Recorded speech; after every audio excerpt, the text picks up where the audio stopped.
Update. Am I the a-hole if I call off my engagement because of a comment my fiancé made about my late wife? Original post. For some background info, I, 43 male, have 2 children with my late wife, Kayla.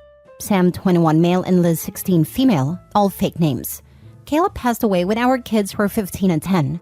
I won't give specifics about how she passed, but she was struck by a drunk driver when she was on her way home from work. She really was the love of my life, and to say that her passing hit our family hard would be an understatement. I promised myself that if I got back into the dating game, I wouldn't date anyone for at least a couple years for the sake of my kids. 3 years after my wife's passing, I met my now fiancée. We'll call her Amanda. Things went slow and I didn't introduce her to my kids until we had been dating for about a year at that point. Now we've been together for 3 years and are engaged. Amanda and my kids have always had a good relationship. Neither of my kids are super close to her, but they have always been friendly and welcoming to her. And Amanda has never overstepped any boundaries my kids have, like trying to replace their mother. At the beginning of Amanda and I's relationship, she was a bit insecure of the fact that I was a widower. During the first few months of us dating, she would constantly ask things like, if Kayla had never passed, would I still be with her right now? I always kept my answers brief and told her that I didn't like thinking about the what-ifs and that she was the one I was dating now and that was what mattered. Eventually, she stopped making these comments and I stopped worrying about it. Now to the issue. My parents were hosting a family dinner to celebrate my fiancé and I's engagement. It was my mom and dad, my late wife's sister and her husband, Sam and Liz, and me and Amanda. Dinner was going well. We were all making small talk with each other and talked about wedding plans.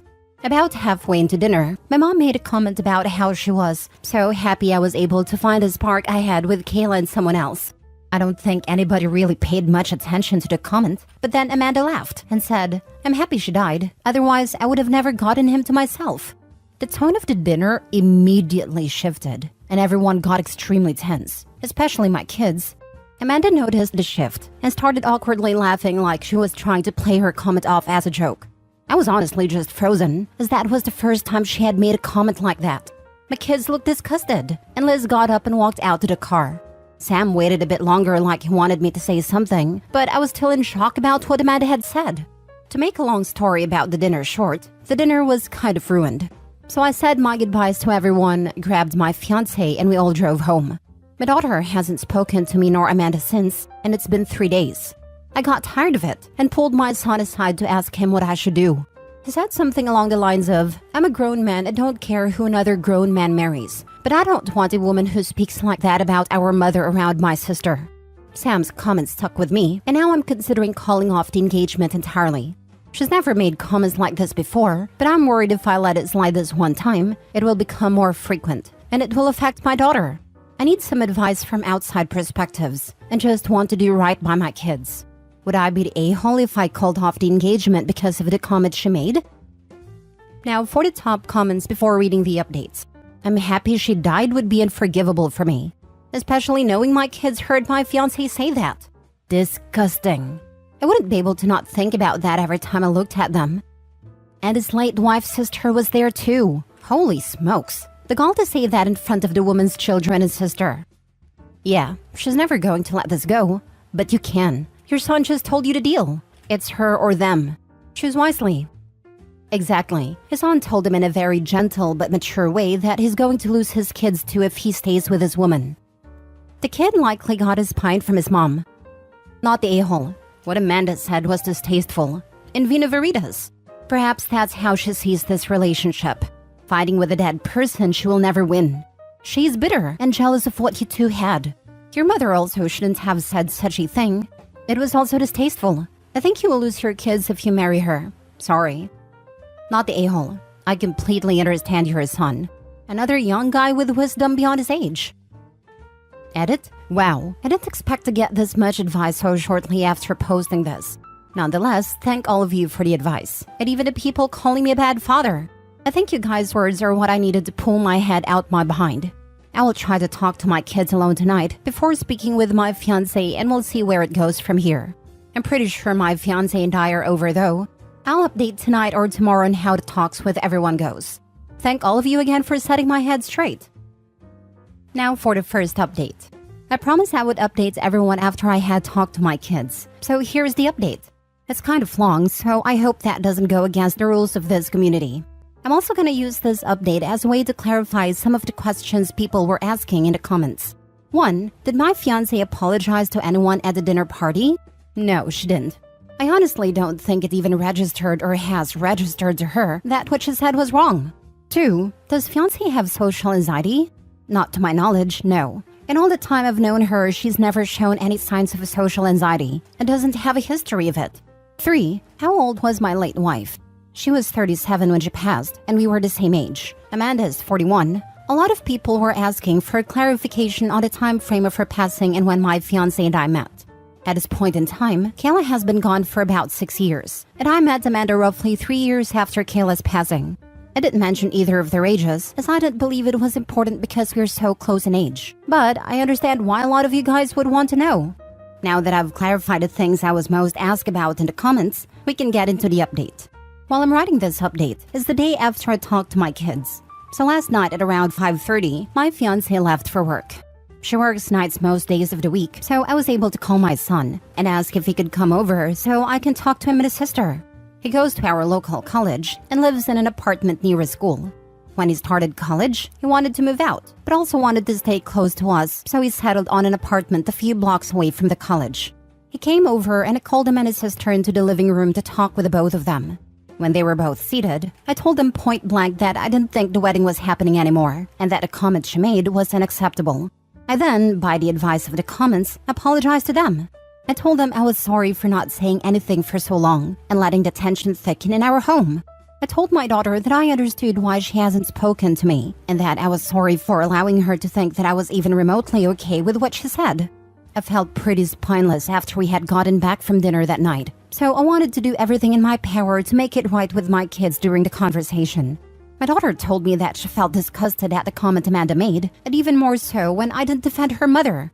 She then told me that the past 2 years that she's known Amanda, she felt like she's been gradually trying to push her and Sam away from me. One of the examples Liz gave was when my son moved out.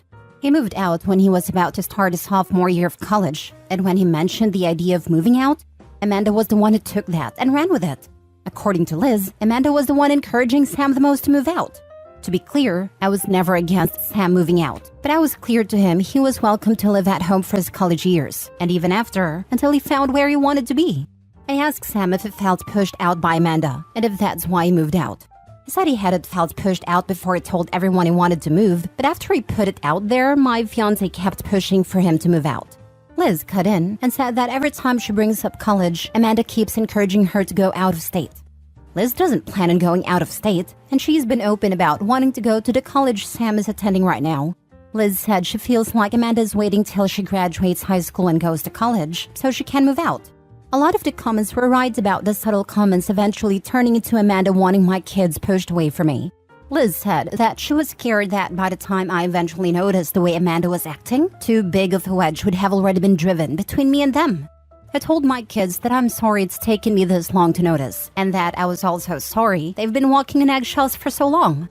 I hugged my kids and told them that no matter what, they are my top priority, not Amanda or anybody else.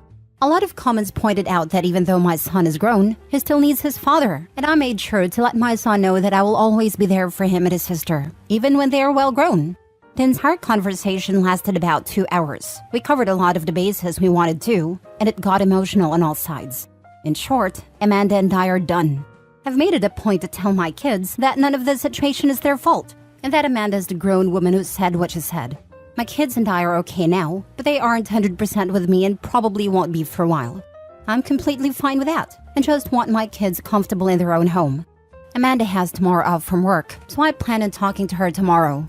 I also plan on calling my mother to ask her why she thought it was okay to even bring up Kayla at the dinner. I don't want my daughter here when it all goes down, so she's staying tonight and tomorrow night with Sam. So that's where I am at right now. Not super happy about the outcome of me and Amanda, but would rather have my kids happy and healthy than have a wife. Again, thank you everyone for the advice and the harsh words. I'll update after I call it off with Amanda. Thank you everyone. I'm sorry for what you and your family are going through. I applaud you for doing right by your kids and your family. Very glad you're learning all this about Amanda now, before you're married. I suspect you're going to find that your mother brought up Kayla in the hopes Amanda will show her true colors. When you're ready, don't give up on meeting someone that loves and respects you and your kids, and honors and appreciate the memory of Kayla. They are out there. I am married to a lovely man that lost his wife of 14 years. He has 2 amazing kids that I love and adore. We celebrate their mom with some special family traditions that I love and enjoy with them. Good luck. As bad as it sounds, I think his mom definitely mentioned his late wife to see the reaction she would have. I am that type of person. When my friends bring around new people they want to get serious with, my questions are not in any way to start an argument, but you can tell based on their answers how they feel about my friend they are dating. Had his mom never said anything, I don't think he would have realized this until it was too late. I also plan on calling my mother to ask her why she thought it was okay to even bring up Kayla at the dinner. You're going to ask her why she said something that brought out your soon-to-be ex-fiancé's true colors out into the open? Dude, you should be thankful that your mother's comment was a catalyst for you to finally see what Amanda has been doing to your own kids. You say that you and Amanda are done, but it sounds like you kind of blame your mom for this, when you should be thanking her for pulling the rose-tinted glasses off your eyes. Call off the engagement in a relationship if you want, but do not put this on your mom. Amanda is the one who made a tasteless response. Amanda is the one pushing your children out. Amanda is the one in a one-sided competition with your dead wife. For reals, I don't actually believe in ghosts, but if I pass away before my husband and later decides to berate his mother for mentioning me at a dinner party, I will find a way to hunt him. Gosh, I would have loved to have a father like you. You are doing a really good job. Someone mentioned a hidden camera. Cover your back in a conversation with her, just in case. Now for the second update. Okay everyone, here's the update you guys were waiting for. Again, this is a long post, even longer than the last update. So where we last left off is my kids and I talked, made up, and my daughter is staying with her brother so she doesn't get caught up in what was about to happen with my now ex-fiancé. Before the hard part of the day, breaking it off with Amanda, I made a call to my mom to let her know of the situation. A lot of the comments told me to not bash my mom for the comment she made. Now, thinking back on the situation with a clear mind, the comments my mother made towards Amanda was most definitely a compliment towards her. And that was confirmed in the call I had with her. My mother, bless her heart, felt extremely guilty for the entire situation. She fully believed the situation all stemmed from her one comment. I assured her that none of the situation was her fault, and that I've never blamed her one bit for any of this. We talked a bit more before I let her go. The call ended at about 9:15 a.m., and I was left waiting for Amanda to wake up. She woke up around 10:30, and I didn't want to ambush her straight after she woke up, so I waited until about 11:10 to sit her down and talk. A lot of people in the comments suggested to secretly video the whole thing. I thought that was extremely smart, so I had my phone set to record in my back pocket the entire time. I didn't think she'd try to do anything drastic, but I would rather be safe than sorry. The talk with her went about as well as anyone could imagine. So, not at all. I told her I needed to talk with her, that it was serious, and we sat in the living room. When we were seated, I began unloading at her about a comment she made about Kayla at my parents' house, how it made my kids feel, how it made me feel, her lack of apology of any sort of acknowledgement to what she said, and so on. I told her I expect her to give an apology to my parents, my in-laws, and most importantly, my kids. During the entire time of me unloading on her, she didn't seem to show any bit of emotion other than her eyes, which were slightly wider than normal. After I spoke my truth, she straight up asked, "So if I apologize to everyone, we'll go back to normal?" I told her point blank no. I told her that a comment she made at dinner was not the extent of my problems with her. I then told her that I know she heavily pressured Sam to move out when he wasn't even sure if he wanted to at that point in time, and that I also know she is now trying to do the same with Liz. I did my absolute best to leave my kids out of the situation, but told Amanda that the way my kids described her treatment towards them was the main reason I don't see a future with her anymore. Amanda was stone-faced up until I told her we were done. I think that's when the panic set in for her. She kept saying that she'll apologize to everyone, that she will make it right with my kids, etc., etc. I told her that if she apologizes, I will certainly appreciate it, but we were still done either way. She was full-on crying at this point and asked me why wasn't I willing to try and fix our relationship. And I told her that even though I loved her, and I will be honest, I still love her very much, I was not willing to take another chance of my kids being hurt again the way they were. I was frustrated and shot back at her, asking her why she was trying to push my kids out of their own home. And I got back an answer I was not at all expecting. I was completely shocked at her response, but a lot of you guys won't be. A lot of commenters actually hit the nail right on the head with what Amanda was truly like. Amanda responded with, "Well, I didn't know you expected me to have somebody else's kids for the rest of my life." I immediately saw red, and after about a minute, I told her get out. I told her that my kids can go wherever they damn please, especially in the house that I own and pay for. She tried to retaliate, but in the end ended up packing a few bags and going to stay with one of her friends. I emailed a copy of the phone recording to myself. The talk lasted for about 25 minutes, not nearly as long as the talk I had with my kids. So if anything ends up coming off the conversation, I have all I'd need to keep my name clear.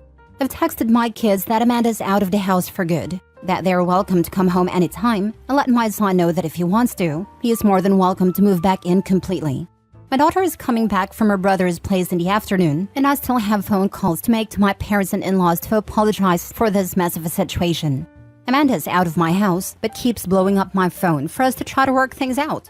I'll let her come by the next few days so she can collect the rest of her stuff out of my house, but she's not welcome to live here again. I'll be honest and say that I am a bit devastated. Despite everything Amanda did, I still love her, and I probably won't stop loving her for a minute.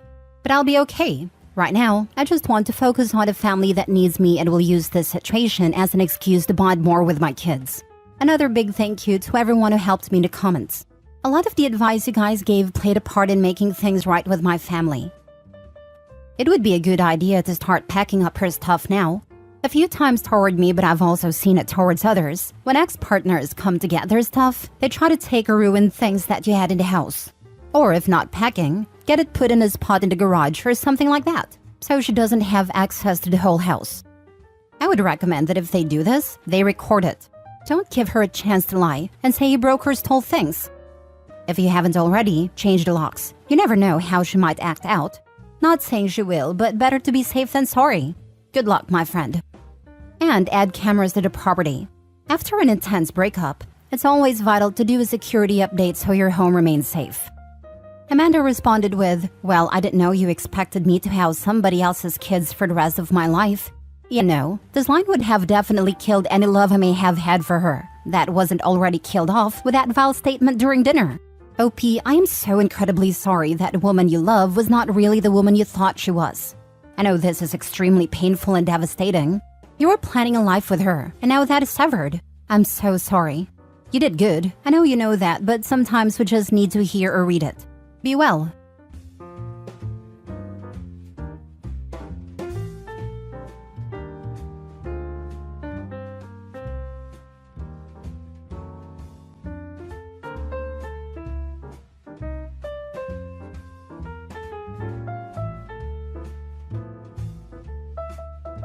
Update. My fiancé got a face tattoo without talking to anyone.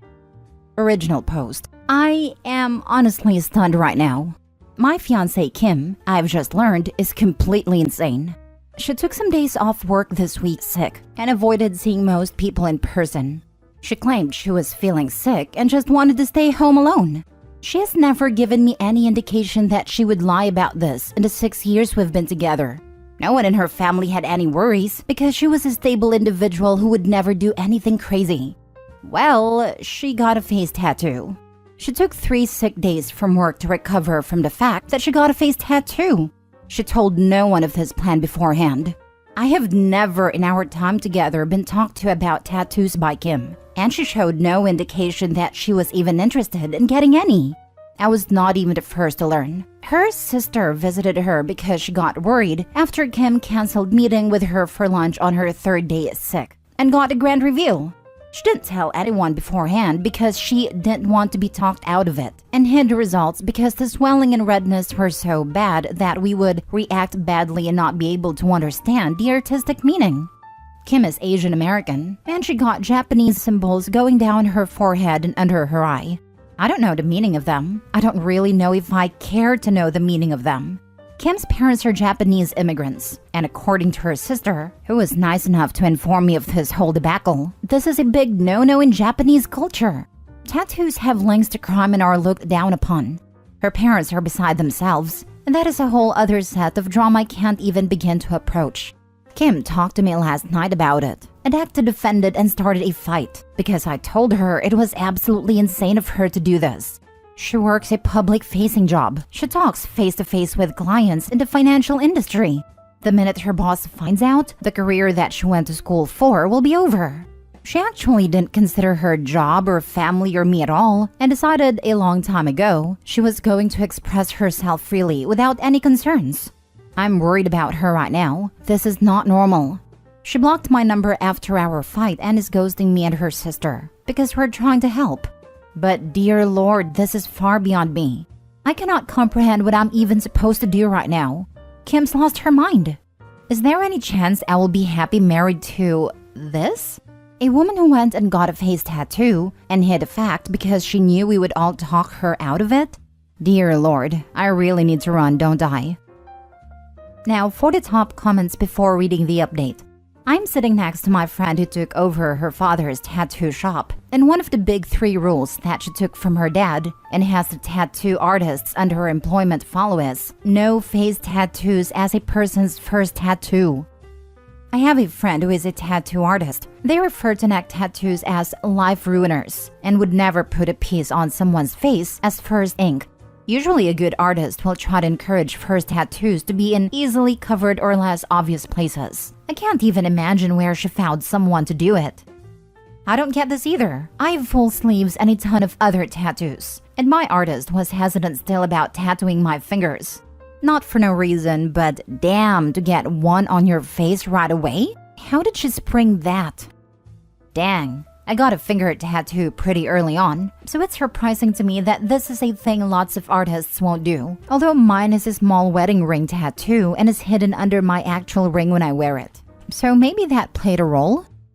In my experience, wedding band tattoos are one of the few exceptions artists will make for hand tattoos, if you don't already have a lot. I know quite a few people who were flat out told no when inquiring about tattoos on the hand and neck, unless they already had many. But no one seems to question the wedding band, probably because it is so small and symbolic of a lifelong commitment. Plus, they don't seem to have the same taboo as other hand tattoos.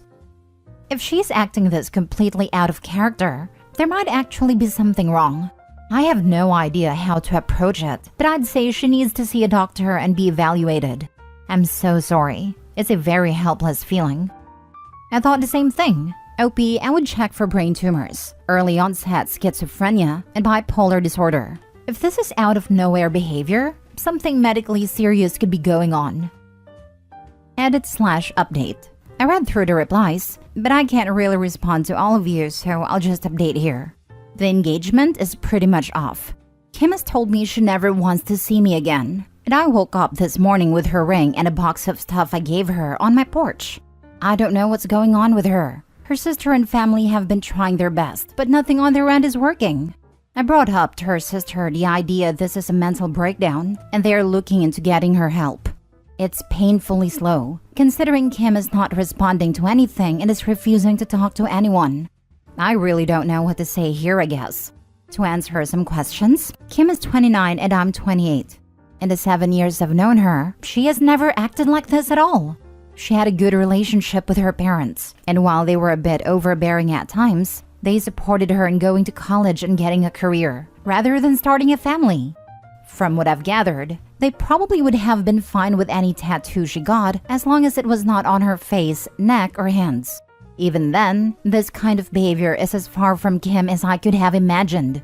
She just lost her mind out of nowhere? It's not like I can do anything about it either. She's blocked my number and does not want to see me. I'm just at a loss for words. One day I'm engaged and the next I'm not, and my ex has a face tattoo. Now for the full update 9 months later. About 9 months ago, my ex-fiancée Kim got a face tattoo without telling anyone. This was just the start of her doing everything she could to ruin her life. She broke up with me and called off our 7-year relationship when I questioned why she did this. She worked in a client-facing job for an incredibly large financial institution and was let go within a month of showing back up for work after getting the tattoo. I kept in contact with Kim's sister hoping for some news. They tried to get her help as they thought she was having some kind of psychotic break. However, she eventually called the police on her own family, claiming that they were harassing her. After that, I decided to just walk away. Kim didn't just destroy her own life. When she broke up with me, I felt numb. I knew this wasn't Kim doing this. I wanted to believe deep down that Kim was always like this. Always this impulsive crazy who would ruin her life by getting a face tattoo. I tried to convince myself that I had not lost a wonderful woman who I had spent 7 years of my life with. However, the person who made these choices was not Kim. The woman who told me over the phone she hated my guts for not supporting her. The woman who wrote she hated me and only ever stayed with me out of pity. That was not the woman I asked to marry. That was not Kim. That was someone who I came to find out was having a mental breakdown that resulted in months of bad decisions that will affect the rest of her life. The day I walked away and told her sister I could not deal with it anymore was the worst day of my life. It hit me like a train. The numbness and denial of what I lost hit me all at once. I almost quit my own job and moved back home to my parents. I can only thank my boss for being so understanding that she let me take 4 weeks off to deal with what happened. She and the rest of my team went far beyond what should ever be expected of co-workers and management, that it makes me realize how close I was having to leave a job I actually enjoy. I never moved on from Kim, but I came to accept what had happened. I thought I was okay until 2 weeks ago. I got a call from Kim. She had blocked my number and done everything she could to remove me from her life. My mind just blanked when I saw it was her calling. I picked up, and it was actually her. We didn't talk. I did not know what to say to her. We decided she would come over to my place, and we talked. The tattoo is still there, but she's covering it up now with makeup. She says when she has the funds, she's going to look into getting it removed if possible. She had lost a lot of weight since I last saw her. She's not been able to find a new job, and she'll probably need to move to a new city for that. She wasn't the Kim I had fallen in love with. She was like a shell of her. Something just wasn't there anymore that used to be. Kim told me what had happened. The year leading up to the tattoo was awful for her. The stress of everything seemed to pile up more and more. I'll respect her and keep much of what she told me secret. However, the thing that is important is that she secretly started doing methamphetamines to keep her performance up at work and to deal with everything. And one day, she just out of nowhere decided she hated everything about her life. She explained why at a time she wanted a tattoo. It doesn't really make much sense, but a lot of what she was thinking at a time didn't. And from there, she just lost control of everything. I won't talk about what happened after she disappeared, but it is not pretty. There are things she did that will follow her for the rest of her life. It explained a lot, but it did not make things any better. We talked for nearly the entire night. She did not leave my place till almost 4 a.m. Since then, she said that she wants to try and get back together with me. She admitted she knows things cannot be the same, yet she wants to try. I haven't talked to anyone about what I'm about to say yet. I've held off on talking to Kim about it because it feels selfish. But there's something about the way Kim acts about the way it affected my life that irks me. When we talked that night, she said that I was lucky she cut me off. I was lucky I didn't get put through any of this. I was lucky that my crazy ex wasn't at my door screaming or showing up to my work and causing a scene. She acts like my life wasn't affected at all. I told her what happened after she left. How much it hurt, how I almost quit my job and moved across the country. Her response was dismissive. Like, because I didn't go through with that, I don't get to complain. She acted like because I was not the one with a tattoo on her face, I don't get to act like it had long-lasting effects on me. She didn't even apologize for the explicit and hateful note she left with my things when she returned them. Or for the phone call where she called me a manipulative, selfish a-hole who only wanted her for her body. Or even just for breaking up with me. She knows she was wrong to do it, but it's almost as if she's acting like because she had a breakdown, I can't hold her accountable for what she did to me, because it wasn't long-lasting. I texted her last night saying how hard it was for me when she left, and she ignored it entirely and tried to move on. No acknowledgement at all. I don't know why, but it hurt me. It hurt me so much. I feel like I did back when all those emotions finally hit me after she left. I wish she had just never came back into my life now. I wish I didn't know what happened. I wish I hadn't picked up the call. Because it hurts. But a part of me feels like I'm being selfish or complaining too much. that I don't get to feel this way because I'm not the one who had the mental breakdown. You are not being selfish. You are choosing yourself. She may have been going through a breakdown all those months ago, but she also chose herself over you, her family, and her career. Are you lucky that she cut you off? Maybe, but that's something that you are allowed to think, not something she's allowed to say, especially while being so dismissive and stoic in the face of the pain she put you through. I think you need to block her, cut contact completely, and move on with your life free of her. You need to protect yourself emotionally and psychologically, and keeping in contact with her is not the way to do that. Be safe. Someone acting that way isn't choosing herself. She sounds dissociative and like she's barely coping. Meth puts hard miles on people. I think it's more accurate to say she chose drugs. That's very true. Perhaps it wasn't so much she chose drugs, but rather they stole her loved ones, her livelihood, and her life. But hopefully not all her life. While she clearly needs professional help and support, I don't think that OP should be the one to provide that. For both their sakes. Cut her off again. She thinks she's entitled to a relationship because she suffered a breakdown? She thinks she's deserving of a second chance, but she's not worthy of it because all she's ever been to you in the last year is a bloody migraine. So it's still just all about her. Never mind the hell you went through.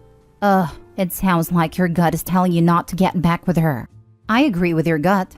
She had so many opportunities to make a better decision every step of the way. She had so many chances to let you in and get the support she needed, but she didn't. She let you drown with her, and now she's acting like she somehow spared you from what she went through? Your ex has a really long way to go before she can be in a relationship again with anybody. My friend is mad at me for rejecting her boyfriend in the past. So I, 20 female, have been single for quite some time now, and am now actively dating. I sometimes post on my stories or share relatable memes about wanting a relationship or I'm so lonely. So I normally get DMs from guys saying they want to wife me up, or if I would be willing to go on a date with them. And like any other normal person, I have my own set of standards or preferences when it comes to looks and stature in life. Like if they have the same goals as me, etc. I have always been blunt and respectful when it comes to rejecting those that I don't think wouldn't suit my personality or what I'm looking for right now.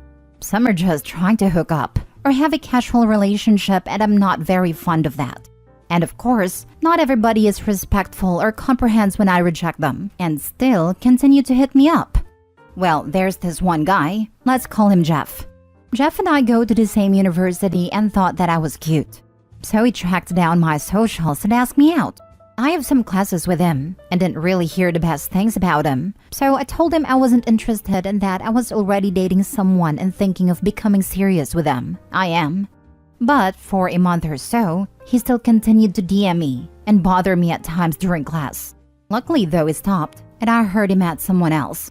What I didn't know was that the girl he was meeting was a friend of mine.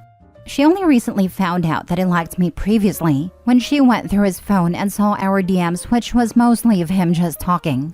And now she's been making little digs at me, like sarcastically say, "Oh, you're the pretty one, right? You even rejected my boyfriend." Or calling me Miss High Standards Girl. Or, "Sorry if my boyfriend or my tastes are below your standards." Saying it in a joking way. Sometimes even when I'd come into a room with her and her boyfriend, she would automatically shield me from him or cover his eyes, but says all of that is a joke. Either way, I feel like I'm now walking on eggshells around her. I can't call her out immediately as we have the same major, and it's a small population, and have the same friend group. My friends just told me that I'm probably overthinking it, but her tone and now the way she treats me is different. Like sometimes she would scold me for wearing makeup or dressing a certain way when her man is there, as if I'm there to entice him all the time, even when she knows I'm now exclusive to someone else. How do you even address this? "Sorry, I didn't bang your boyfriend when I had a chance?" On a real note, maybe you should just talk to her and let her know that the comments make you uncomfortable. You didn't want her man then, and you don't want him now. Neither one of them knows when to knock it off, so it sounds like they're perfect for each other. I'm gonna take a guess here that she's mad that her boyfriend isn't attractive in the eyes of everyone and wants to be seen as dating someone desirable. But if Opie had dated him, she still would have found a way to be insecure about it. Damned if she do, damned if she don't kind of situation. My guess would be that she's mad Opie's standards are higher than hers. Like Opie wouldn't settle for the type of crappy guys her friend would date. That, plus the knowledge that Opie is the unobtainable girl to her boyfriend, and she's the girl who would settle for him. That probably makes her feel like dirt in comparison, and she probably feels like a consolation prize. It's hard enough feeling like a consolation prize. She has to feel like a consolation prize when her friend is the first place prize. I've had friends who are prettier than me. I know it must sting. But there comes a point where you decide to be mature about it. Opie's friend needs to realize that she and Opie simply aren't the same person, so they're not going to be attracted to the same traits in men. They could even end up attracted to the same man, but for completely different reasons.